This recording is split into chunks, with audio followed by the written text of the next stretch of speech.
Welcome to the Learning Pines YouTube. We hope this video helps. You start by getting the package ready and the essentials in hand: label, tracking number, and your ID.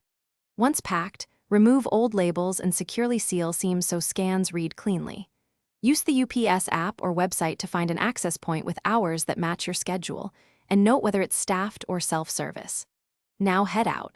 Arriving prepared saves time and prevents returns or extra handling charges when you check in at the counter. At the access point, tell the attendant you're dropping off a shipment or use the self-service kiosk while following on-screen prompts.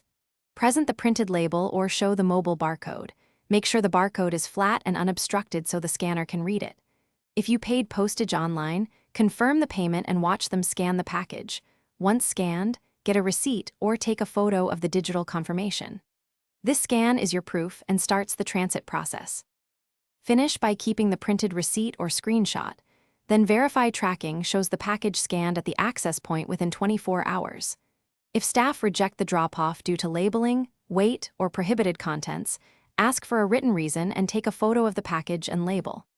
Once done, contact UPS customer service with your tracking number, photos, and ID to resolve incidents quickly. This evidence speeds refunds, reattempts, or corrections and prevents avoidable delays. Thanks for watching. Consider subscribing if we helped you.